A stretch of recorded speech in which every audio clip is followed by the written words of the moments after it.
Hi guys, welcome back to my channel. If you're new, my name is Anne. Consider subscribing, smash that big red subscribe box. My people, wonders shall never end. In the video I posted earlier today, a Nigerian mother was seen blaming her 2-year-old daughter for rape. She kept on saying that the child is an ASHAWO. She intentionally goes to meet this man for the man to sleep with her. Bear in mind, this child she's accusing is actually 2 years old. I was just, when I saw the video, I was like, wow, a mother can actually think like this. It is shocking to me. I used to think, like, in Nigeria, that the girl child should be protected from like devilish men that have ulterior motive. I used to think we need to guard the child, we need to protect the child. But this woman, the way this woman is acting, and I've come to realize that female children should be protected from devilish men and women that would blame them. We need to protect, sometimes we need to protect the female child from their own biological mother. This woman has shown us that there are a lot of mentally unstable women in Nigeria that are called mothers. How can you blame a 2-year-old child for being raped, saying the girl would intentionally go and seek the man out for sex? I mean, a child, a baby, does not know the difference between left or right. You are supposed to protect, as the mother, you're supposed to protect the child from, men that are lurking, men that are waiting for opportunities. But here we have a woman blaming her own daughter, her own 2-year-old daughter, for rape, and to the extent that she even let the man go. So she's also a rape apologist. She let the man go scot-free and she beat the child. So the child had a black eye. There is so many things we can unpack in this video. Child abuse is too rampant in Nigeria. It is too rampant. It's like some people don't know what grooming is at all. How can you blame a 2-year-old for this, for being a victim? It is obvious that some men will go out of their way to groom children, and we need to be aware of the situation. There are some devilish men, because they obviously, a 2-year-old child is naive. They say catch them young. This is what it means. They're naive. They'll keep bribing them with sweets, biscuits, chewing gum, chocolates, petty things that obviously the mother cannot afford. A 2-year-old child does not know the difference between left and right. We should be blaming the man that is doing catch them young, because he knows that he won't try this with an adult. You cannot bribe an adult with biscuit and chewing gum. It's a child that you will do that to. They keep giving these naive children treats. And the children will think, oh, he's a good man, uncle is a good man. In fact, the children will be so, anytime they see the man coming, they'll be eager to go and greet the man, because they know, it's going to give them 5 naira sweet.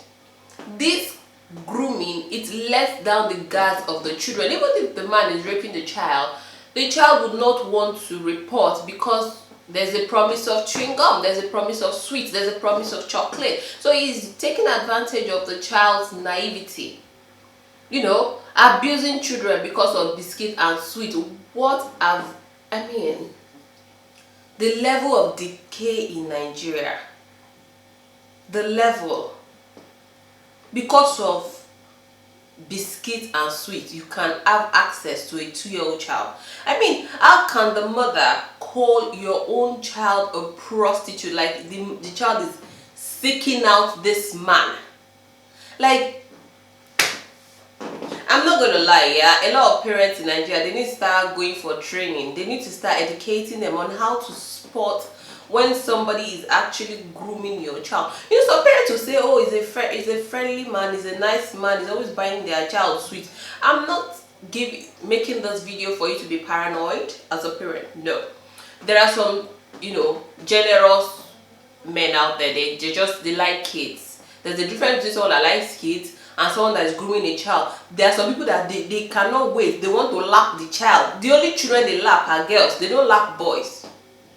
They want to lap the child. They want to use their hand to rub the head. Just touching, unnecessary touching.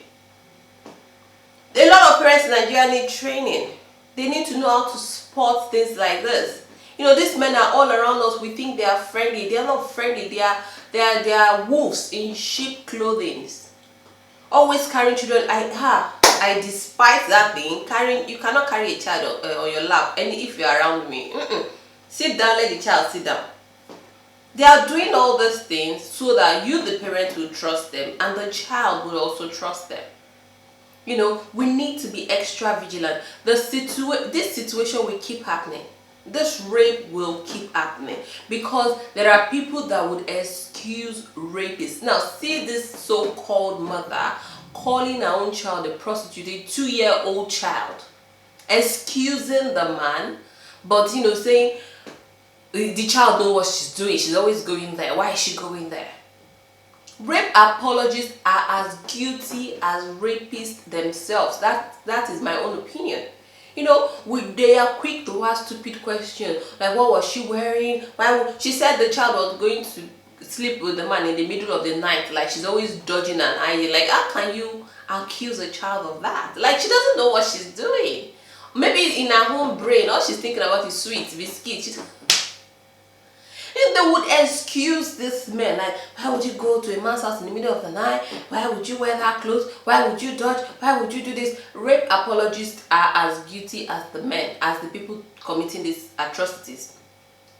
To the extent that the woman is blaming her own 2-year-old child. Have you seen a toddler? They don't know nothing.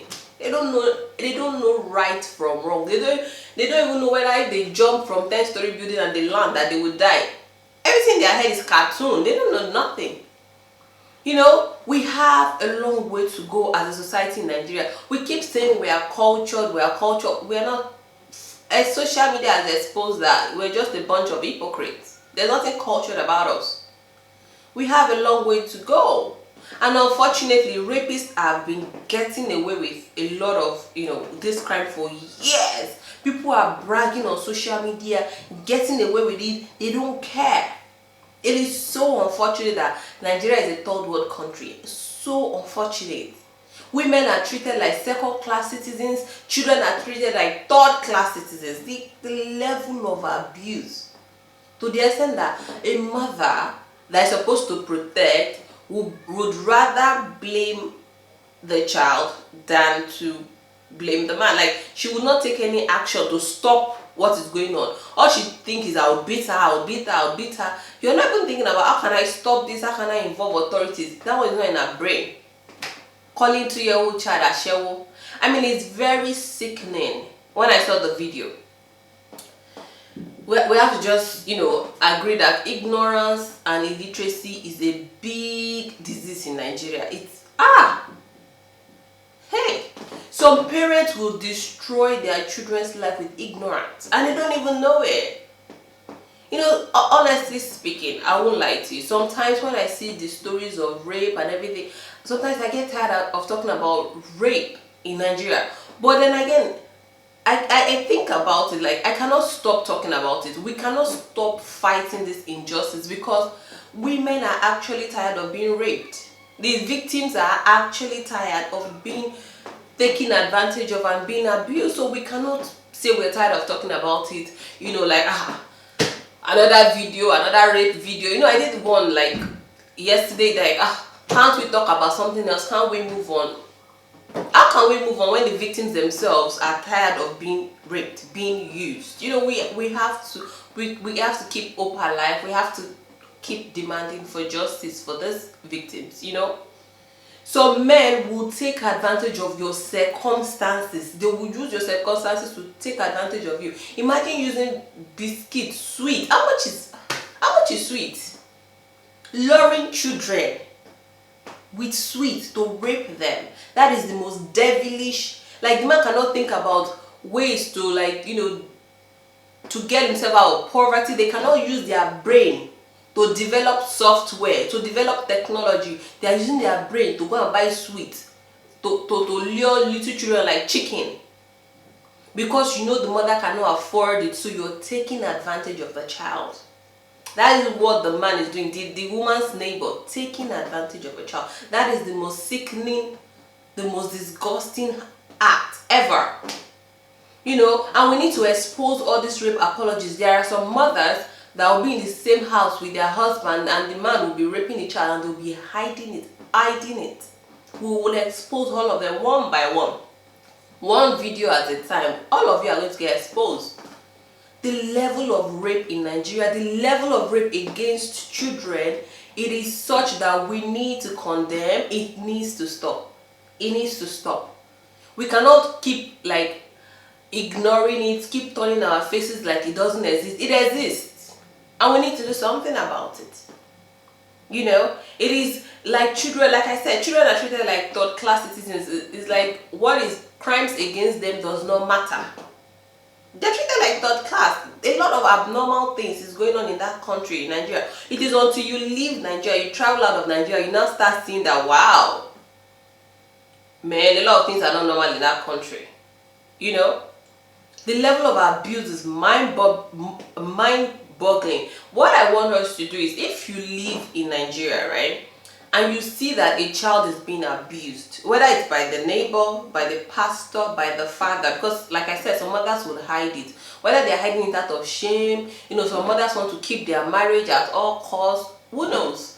You know, if you're a person and you see it that a child is being abused, we need to start calling authorities. We need to start getting involved. You know, we now have a culture of mind your business, mind your business. If we keep minding our business, all these rapists, they will keep on doing it because nobody's holding them accountable, nobody's calling the police, nobody's charging them to court, they are not serving any jail sentences. Sometimes you bring police, they will bribe police. It's like we need to actually keep pushing till they serve jail sentences. It's not enough for us to call police. We need to follow it up on social media, because now I think, you know, with social media we can actually push for a lot of things. We need to push till the end. We need to see things through to the end. But if we don't do it, if everybody is doing mind your business, it's going to get worse. It is going to get worse. It is one thing for there to be law, it's another thing for the law to apply to people. If there's just law, like nobody's getting charged, nobody's going to jail, that law is rubbish. You know, the reason why we are at this stage whereby people continuously rape, I mean the level of rape has skyrocketed, the reason is because nobody is being held accountable. And we have gone so deep, that we need to now work twice as hard to get out of this mess, because people know behind their back that, you know, even if they catch me, I'll just bribe, I'll just do this, I'll just do that. It has now become, unfortunately, rape has become normal. In my opinion, it's like every hour somebody is getting raped in Nigeria, because they know they can get away with it. So we need to intervene. If you're a neighbor and you see a child, like somebody, you can actively see a man grooming a child, you need to step in. You know, if you can see the parent, the father is the one, you know, raping the child, we need to step in. We need to call the authorities. We need to come on social media. We need to scream about it. We need to shout about it. We need to shout from the rooftop. If we don't do this now, teachers will start raping students. Like, I mean, primary school teachers. If people keep getting away with it, they'll just say, well, it's a free for all. Everybody grab your own and continue. So it is something we need to keep talking about. Please don't get tired of, you know, talking about it. Don't get tired of, you know, listening to videos about it. Rape against a child is the most barbaric thing, because if this girl now that has been experiencing rape at home, she's gonna be like a classmate to one of your child. They are going to introduce sex to one of your child, you know, like when she's going, like if she now think it's normal for a man to sleep with her, or for a man to kiss her, for a man to do whatever, and she goes to school, she's going to teach other children. So in a way, your own child becomes corrupt in the process, you know. So we cannot get tired. We have to keep talking about it. Anyway, I don't want to go on too long for this video. If you've enjoyed videos like this, consider subscribing. Smash that big red subscribe button. Don't forget to hit the notification bell, so you'll be the first to know when I upload a new video. keep hitting the notification bell. I don't know what YouTube is doing. Some people don't get my notifications, some people get. So keep hitting the notification bell. Feel free to share this video. Ignorance cannot be an excuse. We cannot keep, we can't keep letting these children down. Keep sharing this video. If you know any organization that is into child protection in Nigeria, please give me their information so I can put it, their phone number, their website, so I can put it in the description box. Share the information with me, and until next time, bye guys.